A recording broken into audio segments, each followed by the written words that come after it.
and even business health. And today we're looking at business health today. And that's because we share various knowledge from various experts with you. So we're going to be sharing with Paul Weber. He's going to share his experience with us. He is the owner of Love Audio Production, and he'll be sharing various tips with us on how to effectively conduct your live stream. So it will really hold a mirror up to me as he shares various points with us. Now, this was recorded previously, so bear with me while I share my screen with you. Thank you for joining us again today, and listen to the end when I tell you what's coming up next.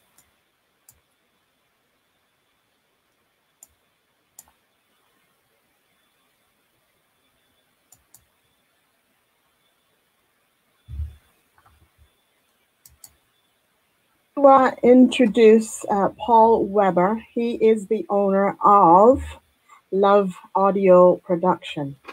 So welcome, Paul, to the studio. Linda, thank you very much for having me. How are you? I'm great. Great.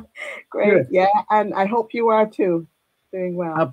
Yeah, absolutely. And you know, it's difficult, isn't it? You know, we've been thrown this curveball, yes, you know, back at the beginning of 2020, and it's all about how we cope with it and how we deal with these things, isn't it? Especially in the business world.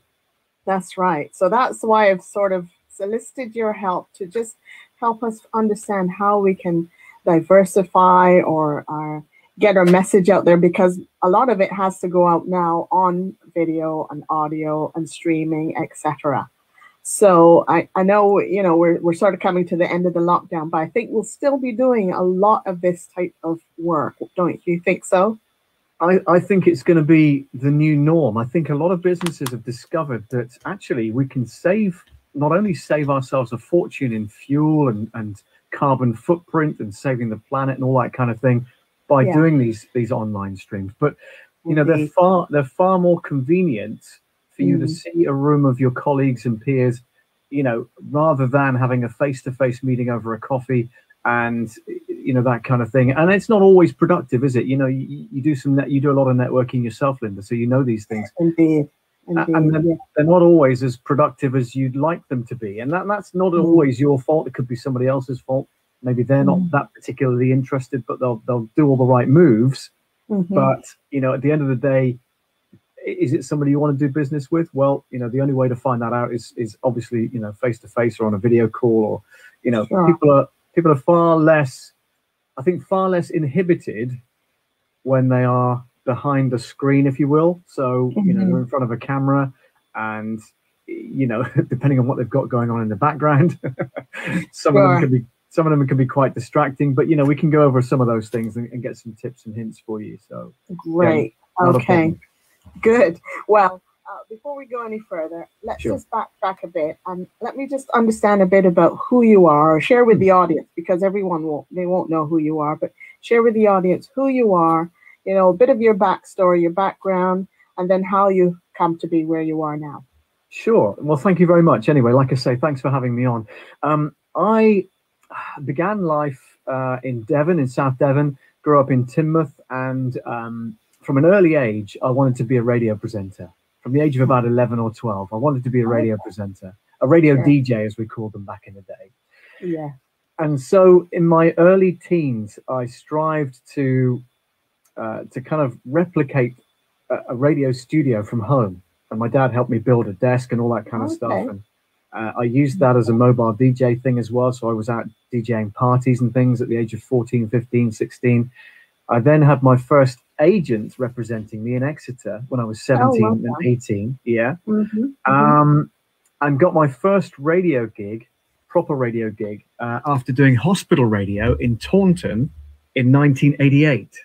Okay. So some time ago. a bit a while ago. Yeah. Sure. Yeah. So I managed to be in on the ground floor at a radio station that was just launching in Taunton in 1989. And that was Orchard FM. And I was there for 5 years as a broadcaster, which was brilliant. And it was my dream come true. It was my dream job. And, you know, since then, I've been in radio stations all over the country, literally from the northeast of England all the way down to the south coast at Portsmouth and everywhere in between. So Right. I've done many different radio shows, afternoon drive shows, breakfast shows, weekend shifts, all that kind of thing. And during that time, because of the voice I have, people go, "Oh, you've got a perfect voice for radio." And I'm going, "Well, maybe I could do voiceovers as well." So I launched Love Audio around about 20 years ago. Yeah. And so I've been doing voiceovers for radio stations, for businesses, for video narration. I've just, in fact, started a book narration as well, narrating a book, make it into an audio book. And I'll talk about that a little later on. But, so the power of the spoken word is really powerful. For instance, on the business side of things, I help people to have a telephone on hold marketing message.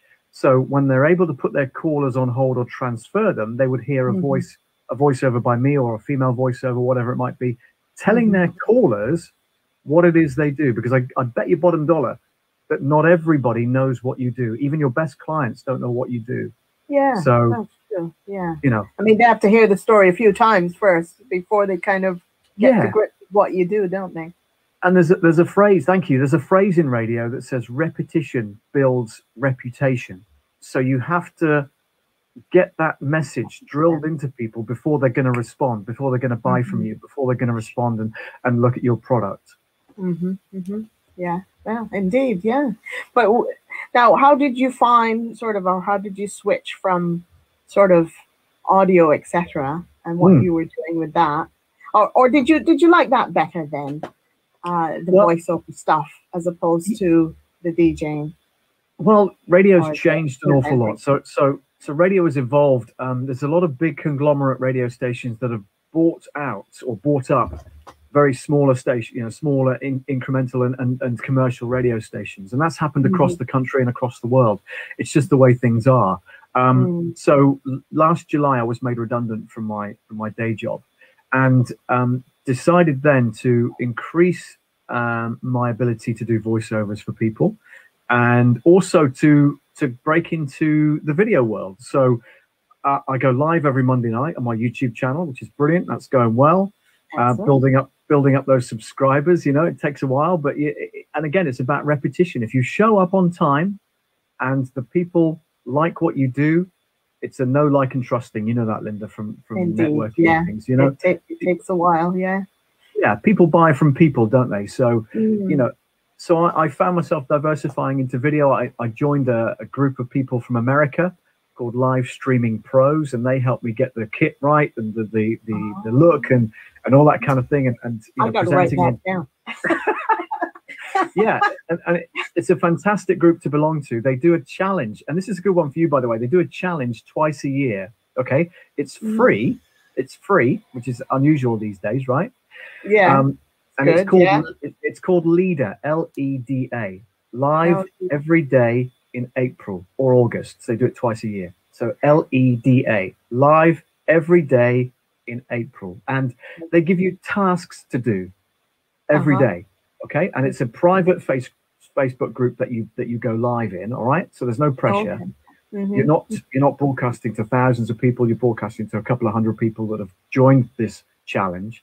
And everybody's there to help each other. So if you're an intermediate, if you're a beginner, if you're more advanced, no problem at all. You're going to get feedback from everybody in the group, which is fantastic. And the good thing is that you're not alone. And I found that so rewarding. I started off I looked back on my first stream and it was awful, Linda. It was absolutely shocking. Oh, I know, mine was too. Absolutely shocking. I think I've come a fair way since, but yeah. You certainly have, and you've got the look right, and you're showing up every week, and people like what you do, and that's the main thing, and that's what you're striving for. It's not about the hard sell. It's about what can I offer my viewers or my listeners, in my case, something that's going to benefit them in their business or in their life or whatever it might be, and you're showing up and you're doing that exact same thing. So fair play to you. Everybody's concerned about health, so that's what I want to do: present tips that will not only help them with their own personal health, physical health, but as well as emotional and their business health, because we're all here. We all got to make some money somehow, or we're running a business, working, whatever. We got to do it. So Yeah. So And going, just touching on that as well, I found the challenges and joining this particular American group that I mentioned earlier on, I found that incredibly beneficial to my mental health. Oh, good.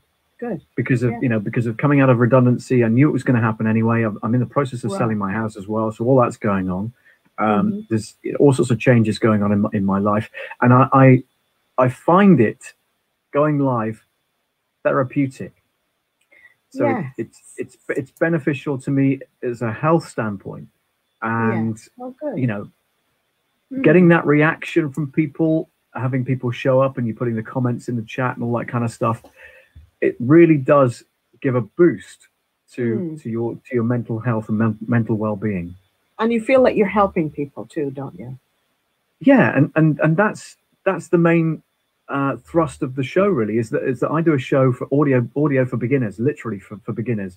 And I'm a beginner myself, so very often me and the viewer stumble through things, and they'll chime in and go, actually, I think if you try this, that might work. And very often it does. And so it's a two-way thing. I'm doing it from a beginner standpoint. They are also beginners, or they may be a bit more intermediate than I am, perhaps. And they'll chime in with a tip, and I go, "Oh yeah, okay, that works. Yeah, that's fine." Or try this, and they'll go this, that, and the other. It's brilliant. It's good. Well, you've certainly helped me with quite a few things. Even today, you've helped me. So I've learned a lot already, really. Yeah, and I'm in the process of putting together a podcasting course. So if anybody wants to start a podcast, and a lot of people do, they're thinking, well, I need to get my business online, but I'm not sure how. My idea is to look at podcasting from a radio presenter's point of view. So what do you need? You need a good microphone, you need a good interface, you need a good camera, perhaps, if you're going to do a vlog instead of just a podcast. And you need to have a room that's not echoey. You need to have some soft furnishings in the room. You've done that. You've demonstrated that really well this morning, because your sound is great. So thank you.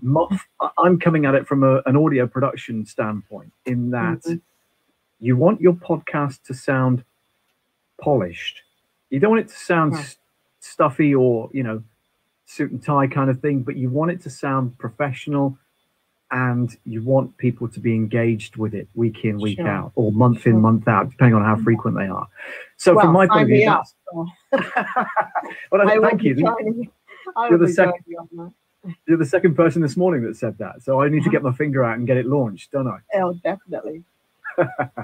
Yeah, well, I know one or two people that will be listening in that will also be interested. So definitely get your finger out for sure. Yeah, and a lot, and you'll know this as well by talking to a lot of business people. I suffer from procrastination. Okay, hands up. Yeah, we all. That's me. So I know what I want to do. I've got people in Australia and America that are showing me and telling me what I need to do, but can I do it? No, just and there's we're busy with so many things as well. Yeah, there's this thing called imposter syndrome. Have you heard of this? Oh yeah. And so a lot of self-doubt comes from this imposter syndrome. And you go, well, who am I to show up and tell people what to do? I'm just a novice myself. But the thing is, you should come at it from a different angle, and we talk ourselves into not doing it. So you need to come at it from a different angle and go, well, actually, yeah, they are probably maybe better than I am at doing this particular thing, but my viewers or my listeners haven't heard it from my standpoint. That's true. Right? They haven't heard it from my point of view. I have a different point of view than you do. I have a different point of view from Joe Bloggs. Experience. Yeah, and different experiences, and you bring one of the tutors of this particular group in America go, well, they very often do a live stream, not a live stream with a V, but a live stream with an F. Right. And very often that's literally going out with your mobile phone in your local area, your local park. And it's about life. It's not about business or what I'm trying to sell somebody. It's about you and your surroundings and just going live. with a camera and with a phone. It's as simple as that. And we can all do that these days. You know, we all have these fancy phones with a decent cameras on it, and we just go out and do it. That's when we're out of lockdown, we'll be certainly doing a lot more of that, I'm sure. Yeah, but you know, nothing's stopping us from getting out there and doing it solo. You don't have to be with a bunch of people doing the same thing. You can just get out there and talk to the camera. And you know, very often my live streams have had more views than my lives.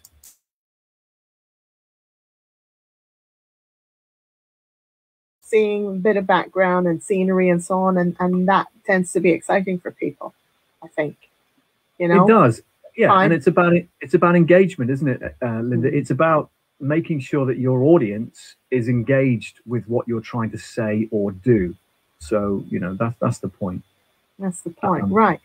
So let's get into it a bit then. You're going to share with us some tips then on how we can get the best out of our streaming and our audio and that sort of thing. I believe that's what we arranged that you would talk to us today about. Yeah, and I think one of the first things is you need to decide what your content is going to be. So that would be tip number one, is deciding what content you are going to stream. So for yours, it's about lifestyle and health. And, you know, for me, it's about audio production from a beginner's standpoint. So you need to find out what you want to be able to present to people. And there are different styles of broadcasting, or, you know, vlogging or podcasting or whatever it might be. So is your stream going to be a how-to? Are you demonstrating something to show people how it works? Are you doing a live sale? Okay. That's more about income generation, but are you doing a launch? Are you doing a launch of a course? Are you doing a launch of an event coming up, perhaps, you know? Are you doing a DIY channel? Are you looking at 2 camera angles where you're looking down on something that you're constructing or putting together? Right. Are you just doing a Q&A, questions and answers? You know, that's very powerful, but you need to build that audience first. Otherwise, you're going to be sat there with 2 or 3 people asking the same question for a full hour. So that comes later, generally, in the live streaming journey. All right. Or, you know, are you just a talking head? Are you on screen? Are you just chatting to people? That's another angle that you could look at. A lot of the youngsters are doing gaming channels, so they're doing live gaming, showing people how to move around. I'm not a gamer at all, so I don't know the terminology, but no, you know, they're it's showing a game. It's under my remit, so it's above my pay grade, I think is the phrase. But very often it's engaging. So, you know, they're demonstrating how they play the game, and their viewers are going, actually, there's some hints and tips about how I can do this, that, and the other. But again, it's about finding that niche, or niche, as the Americans call it. You know, it's about finding that niche and drilling down further into that niche, and, you know, doing some keyword research on YouTube. Just look at the videos that people are watching and look at the amount of people that are searching for that particular niche. You know, I think they tend to be following a lot of what the influencers are doing. I think more so now than anything. And I don't know if it's in our age group at all. A lot of the influencers are a good 20, 30 years younger than us. So. They have their own remit there. A lot of the influencers have become the Forbes magazine top wealthy people in the world, haven't they? You know, because of monetizing their channel. And so what they've done is they've built it to beyond 1,000. You need 1,000 subscribers on YouTube and 4,000 watch hours in order to qualify to monetize your channel. Okay. That's an interesting point. Yeah. So and I'm not there yet, by the way. So I'm nearing. Certainly not there yet. I'm nearing 200 subscribers, which is great. So I'm getting there, and you know, I know it's a long journey, and you've got to put out content in order to generate those subscribers and those watch hours, because without the content there in the first place, people aren't going to find you. Okay. So another hint or tip for when you do decide to broadcast, and whatever you've decided your niche is going to be, create a decent thumbnail. Okay, that's the image that people are going to search for and click on when they're interested in your product or service. Okay, so what's a decent thumbnail then? Any tips on that? Yeah, let me give you an example of one I've done recently. And by the way, this has got, and I'm talking about live stream, right? This has got more views than this has got more views than any of my live streams, if you see what I mean. So let me just bring that in and I'll show you. Hang on, add input and click on image. Here we go. So yeah, this is a thumbnail that I generated, and it literally was me ironing on a live stream, answering questions and answers. I did it for like nearly 3 hours. Look at that. So welcome to, yeah, you're invited to Paul's Man Cave, live on YouTube, ironing part 3. Well, that will certainly get attention, you know. Yeah, and it was as simple as that. And I use a piece of software called Canva. Yes. Yeah. Okay. Yeah. Now, excuse me, Canva is a great piece of software for creating thumbnails exactly like that.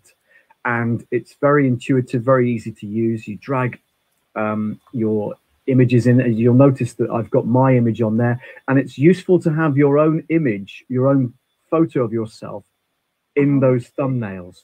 Yeah.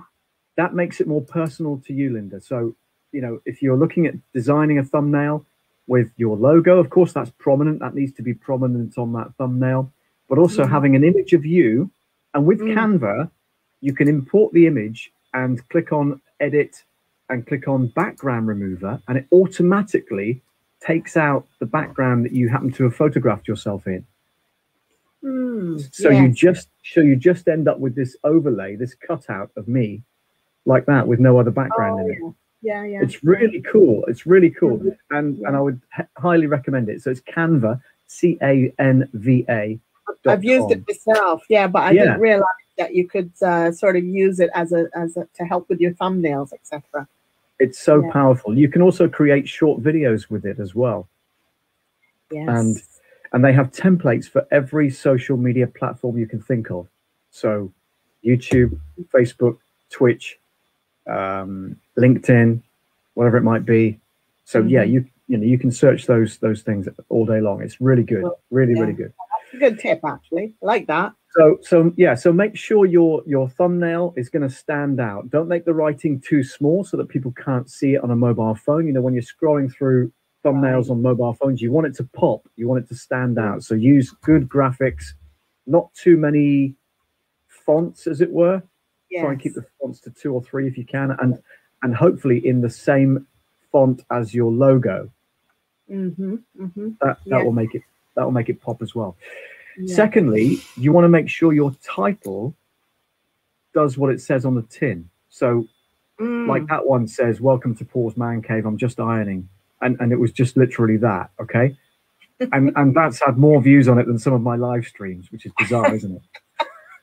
Amazing what people consume, isn't it? Yeah, I'm literally stood here ironing. I'm playing a background music playlist from Epidemic Sound, which is a platform that you can download music and use on your live streams with no copyright strikes. That's important as well, by the way. Don't use copyrighted music on your live streams. No, So that's tip number 3. Okay, because and I know. I want to backtrack a second here. You know, with your ironing bit, I thought it'd be great if you did a risky business type of a scene. I think you'd get way more views as well. If you do a little dancing, whatever, you know the movie Risky Business, what I'm talking about. I think so, yeah. I didn't want to make it, in inverted commas, X-rated. So somebody said to me, why don't you iron naked? Nobody will see you below the waist anyway. I'm going, with this body, you are kidding me, aren't you? No. So there's no way I'm doing that. You'd get the views anyway, you know. Well, yeah, possibly the wrong type of viewers. Though. That was my concern. Yeah. And you know, because I didn't want to tarnish the brand itself, because I'm still talking about audio production whilst I'm answering the questions and answers with people, even though I'm just ironing a pile of stuff that needed ironing. That's as simple as that. And you know, great comments like, "Wow, you're so domesticated," you know, and you have a bit of banter with the audience as well. It's really good fun. But again, that comes back to the live streaming. So that's kind of side by side with the live streams that I do. Okay. when you talk about your introduction and your title, so title and thumbnail kind of go hand in hand, really. So you want to be able to tell people what it is you're hoping that they're going to achieve from this video. If it's launching my new podcast today, then that's an attention grabbing headline. But then you've got to follow through, so your content needs to reflect that. There's no good putting a misleading title in there if you're not even going to be talking about that particular subject when you get into your live streaming. Do you know what I mean? Sure. Yeah. So it's about being transparent and honest with your viewers or your listeners in podcasting cases. All right. And another tip would be, look at what is your value statement? What are you creating content about? So for me, I create content about audio production for beginners that will inspire and help others so that other novices can learn the basics of audio and improve their projects. That's my opening gambit when I do my live streams. Do you say that every time? Yes. Or you do? Yes. Okay. Sometimes I get the words wrong, but you know what? It's live, and that's half the fun. But if you can rehearse it and get it right, I have it in front of me on a piece of paper. So, so I try and look at the camera, but I'm looking slightly down at the script, and that's fine. And I change it slightly, and I say, look, this is a fun, friendly, and informative way of you learning audio production for beginners. If you're happy with that, let's get started. And yeah. Just speaking about scripts, just 1 second, just sure. to go back slightly. Some people are using the auto cues and those types of things. Have you got a suggestion for that? You could tell me that afterwards if you don't want to tell me now. But no, I'm absolutely fine with that. I don't use it because I don't have anything set up. With my camera set up, I don't have an auto cue. I don't have a script scrolling through. So generally, I know what the topic of the product, what of the live stream is going to be, and I normally test myself with whatever software I'm demonstrating or whatever hardware I'm demonstrating before the live stream, so I know it's working fine. That doesn't always go to plan, by the way. So there's another golden rule for you: test, and test. Test, yeah. Yeah. Always, because I'll give you an example. Last Monday night, or the Monday night just gone, my live stream, I have what's called a stream deck, which is a button like that, and this changes. So, for instance, if I wanted to bring in my name like that, I'd bring it in as an automatic overlay, but I've just pressed a button to make that happen. Okay. Right. So that's linked in with my software, and then it disappears. So this failed to work on Monday night. Not every single button did nothing. It was a little exclamation mark by it. And of course, I'm live, so I can't do anything about. You gotta love technology, don't you? Gotta love technology, but it's okay when it works. But when it doesn't, you can be sure it's going to bite you. And so, sorry, you can't see me now. I've just pressed the button. Hang on, that's better. So yeah, and again, we're talking about technology, aren't we? So when it works, it works. But when it doesn't work, it's really going to bite you. So again, maybe a fourth tip for you is to test, and test again before you go live. Yeah. Just interrupt a second. What streaming software are you using? I use a software called vMix, and it's made by an Australian company, and I'm on the HD version, and it's about $350. All right. Okay. As a one-off. Some are recommending DaVinci, apparently. I've not heard of that. I've heard of that as a film editing software. Film editing, that's it. Yes. Yeah, but not a live streaming software. No. You're right. Well, I use StreamYard, as you know, so I know that's reasonable. I guess it works. Yeah. Okay. I think StreamYard is one of the 2 or 3 not software based, it's browser based live streaming software. So it's up in the cloud, you connect to it, and you don't need to download any specific software to your computer. That's what we call level 2. Level 1 is going live with your phone. Right. Level 2 is going live on StreamYard or Restream Studio. That's another one you could use. Level 3 is using vMix for a PC or Ecamm for a Mac. Okay. Ecamm, ECAMM is live streaming software for MacBooks and Mac and all that kind of stuff, the Apple products. vMix is purely for Windows-based PCs. Okay.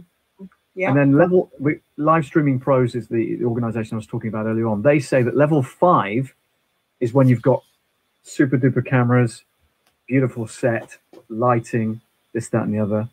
Real pro notch. That's when you're a proper influencer then, and you're making their kind of money. Yeah, exactly. And it looks immaculate every time they go live, and they're all made up, and it's just beautiful, and they've got, you know, stunning backdrops and all that kind of stuff. Yeah, that's level 5. That's pro. So okay, got it. Yeah. Well, I'll get there eventually. Yeah, you know, likewise. And you know, I've honestly, between you and I, Linda, I've spent a fortune on stuff to make it better than it was when I first began. But you know, you go with what you've got. If it's easier for you to just put your phone in a holder, and also because live streaming prefers 1920 by 1080, which is landscape, have your phone like that before you go live. Otherwise, if you go live with it like that, it'll stay like that, and when you tilt it, you'll be like like that. On the side.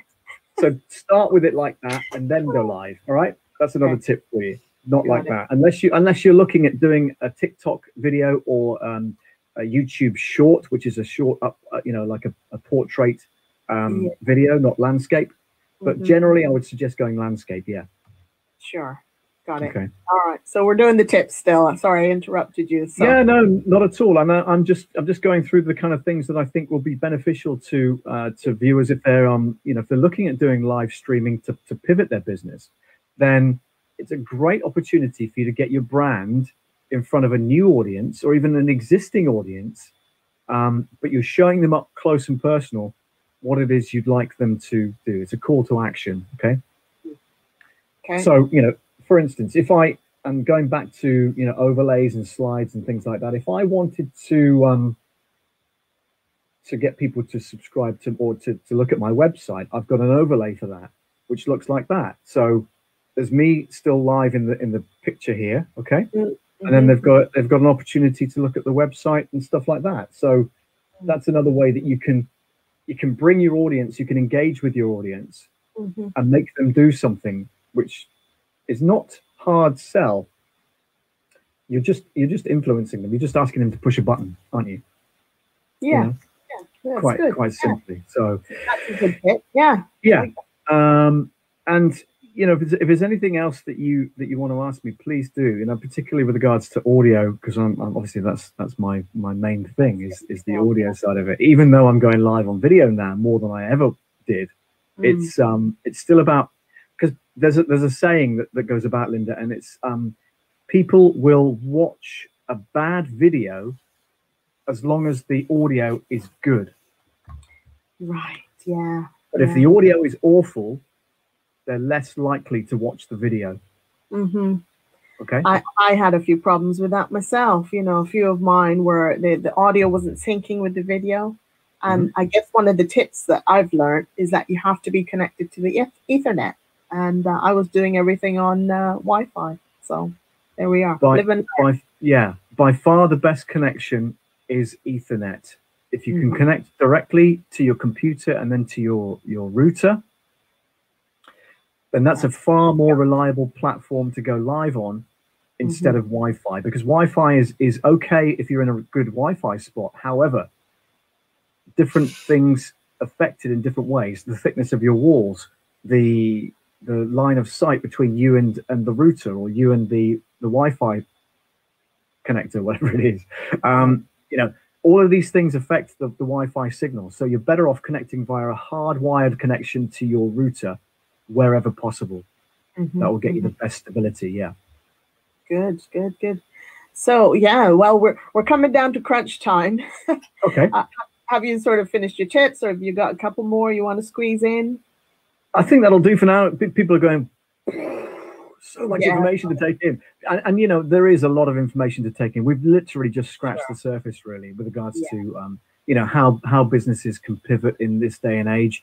You know, a lot more people, we discussed this off air, didn't we? That a lot more people are now looking at this as a way of working that's beneficial to not only, you know, their health and well-being, but also the fact that they're cutting down on carbon emissions. They're lessening the amount of fuel they're using to go to these meetings because they're doing it online, you know, and you're bringing your viewers into your world rather than taking your world to them. And I think that's very powerful.